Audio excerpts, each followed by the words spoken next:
Alexa Lavoie pour Rebel News et aujourd'hui, nous avons le privilège de converser avec le journaliste et fondateur du nouveau média, Libre Média, M. Jérôme Blanchet-Gravel. Nous nous attardons aujourd'hui sur les récents événements liés au retrait de certains articles à connotation haineuse et discriminatoire par les journaux de Montréal et de Québec. Pour ceux d'entre vous qui ne suivent pas les articles d'opinion, de nombreuses chroniques publiées pendant la période de la pandémie, signées entre autres par les chroniqueurs Richard Martineau, Sophie Durocher, Denise Bombardier, Loïc Tassé, Mario Dumont et José Legault, avaient été retirées de la circulation. Ces chroniques perfides dépeignaient de manière dégradante, haineuse et diffamatoire les personnes non vaccinées.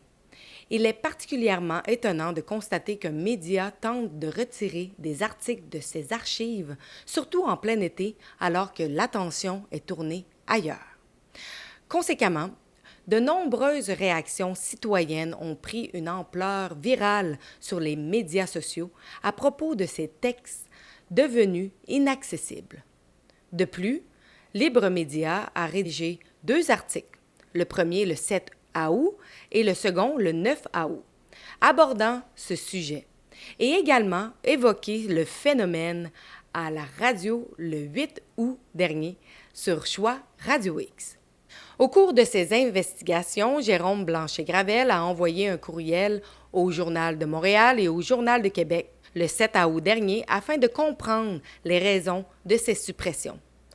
En réponse à cette requête, le Journal de Québec a mentionné le 8 août qu'une politique d'effacement automatique était mise en place après 18 mois de publication. Néanmoins, des incohérences persistaient. Après tout cela, les articles sont mystérieusement réapparus, disponibles sur leur plateforme. Cela va tout d'abord à l'encontre de leur prétendue politique de suppression, ce qui suscite plusieurs interrogations. Pour approfondir cette question, je cède la parole à Jérôme Blanchet-Gravel. Oui, mais dans le fond, ce sont des internautes qui ont attiré notre attention sur un certain nombre d'articles publiés par Québécois durant la pandémie qui étaient dirigés contre les personnes non vaccinées, mais également contre ceux qu'on appelait les touristes tata, les covidios, etc.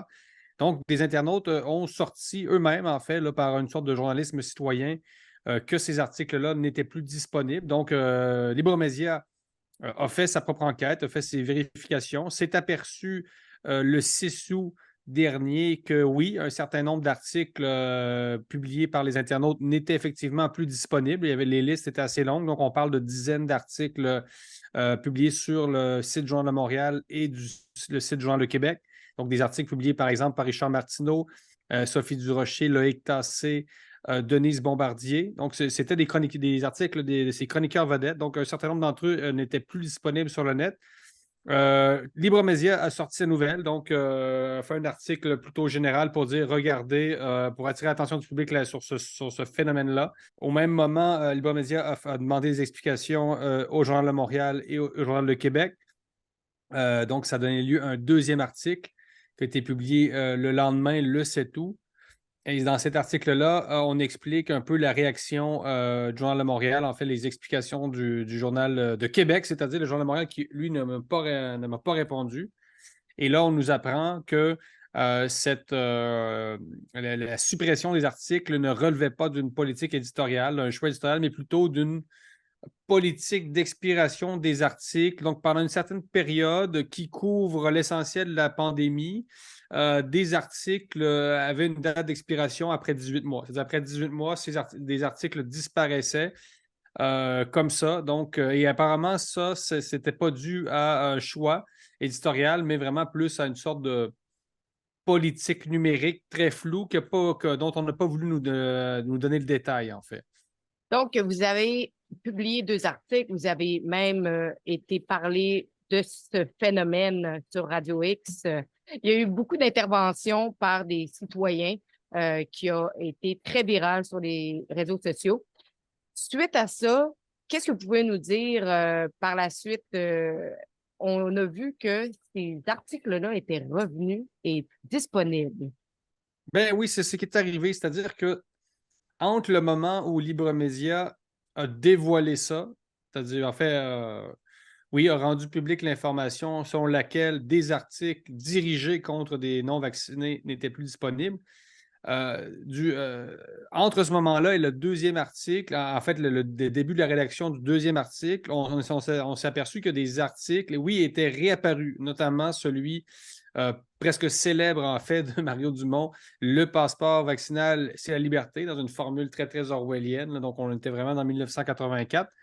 Donc, cet article-là, qui n'était plus disponible lundi, l'était de nouveau mardi. Donc, là, ça a été noté aussi dans notre article de précision. Pourtant, cet article-là, de même que celui qui a intitulé Rouvré-Gagnon de Mario Dumont également, ces articles-là sont censés être disparus en raison de cette fameuse politique de suppression. Apparemment, le Journal de Québec m'a informé que le passeport vaccinal, c'est la liberté, avait été définitivement supprimé le 28 novembre 2021 et donc c'était censé être irréversible. Donc, pourquoi on nous parle d'une politique de suppression des articles après 18 mois de manière relativement automatique alors que des articles réapparaissent? Donc, on voit en fait qu'il y a des incohérences dans la version de Québécois, des incohérences assez manifestes. Donc, les gens peuvent aller lire mon article qui détaille toute cette situation-là. Mais c'est quand même très étrange, là, vous l'admettrez, de voir des articles réapparaître alors que Québécois se fait très critiquer sur les réseaux sociaux. On peut s'imaginer bon, que l'article de Libre Média a été viral lui aussi. Donc, toute cette viralité-là a dû mener des internautes à, disons, adopter un discours assez critique de Québécois en début de semaine. Donc, est-ce que Québécois a réagi face à ça et en fait un peu maladroitement en voulant dire, en voulant pas perdre la face finalement, en se disant, ah, là, il y a des gens qui nous critiquent, les gens nous accusent de vouloir finalement effacer bon, des traces assez gênantes, compromettantes. Donc, on remet les articles pour ne pas perdre la face. C'est peut-être ce qui est arrivé. Tu sais, moi, Libre Média reste dans l'hypothèse, c'est-à-dire que lisez les articles qu'on a publiés, les gens sont libres de faire leur propre opinion, mais c'est sûr que, comme je le répète, il y a beaucoup d'incohérences dans la version de Québécois. Alors qu'on sait que bon, Québécois a été un des principaux organes de propagande du gouvernement du Québec durant 2 ans et demi, avec une couverture vraiment épouvantable. En fait, là, il faut le mentionner, c'était d'une vulgarité éditoriale assez phénoménale. Je me rappellerai toujours de l'article du Journal Le Québec où on avait photographié des élèves d'une école à leur insu qui ne respectaient pas les règles de distanciation sociale devant leur école. Donc, on parle d'un journaliste en caméra cachée qui photographie des élèves de 12, 13, 14 ans. Ça s'appelle votre enfant devant l'école, tout simplement parce que l'enfant va à l'école et n'est pas à 50 mètres d'une autre personne. On a vraiment atteint un niveau de délire absolument incroyable. Rappelons-nous des touristes Tata. Moi je vais au Mexique régulièrement, à Mexico. Certains le savent. Tout d'un coup, le Mexique est devenu une destination de touristes Tata. Le Mexique est un pays de 130 millions. Ils ont fini même par annuler, rappelez-vous, les vols du Canada vers ce qu'on a appelé les destinations soleil.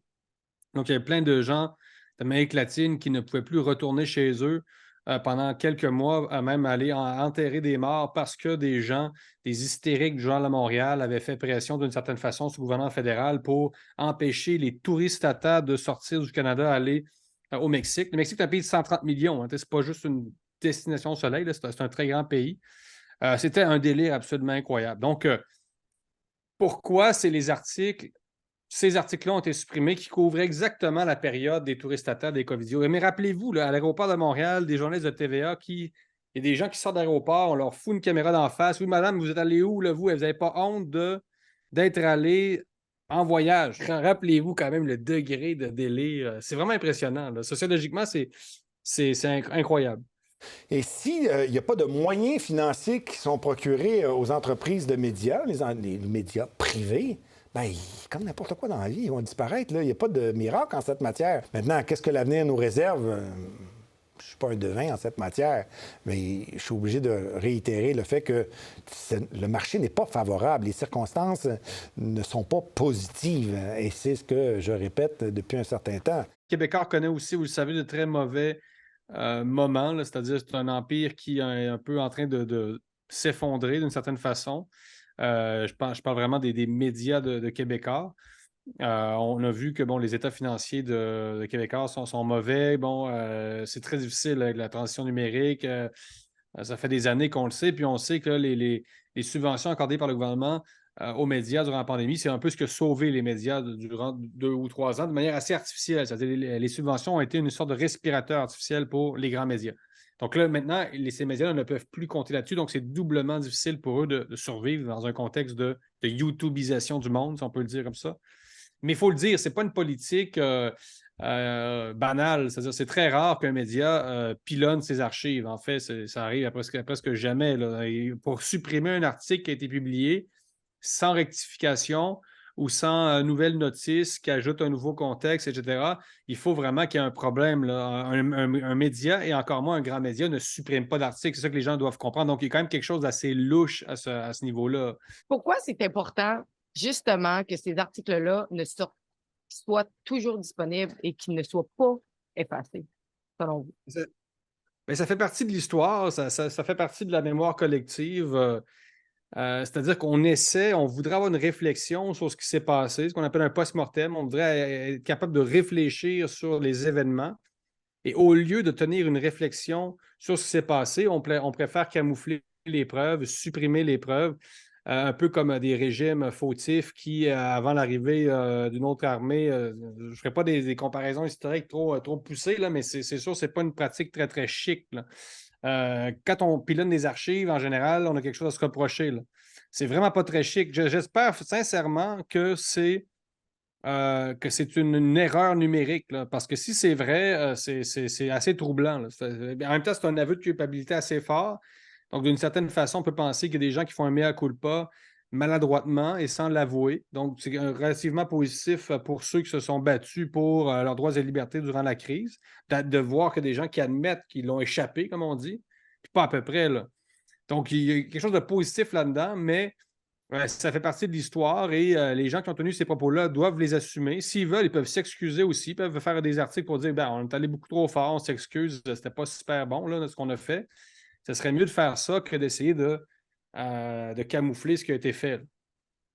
Est-ce que vous pensez que justement la publication de ces articles-là à connotation dégradante a en fait ouvert la porte à peut-être d'autres articles dans le futur qui vont avoir les mêmes types de connotations parce qu'on a laissé passer ceux-là qui ont déjà passé?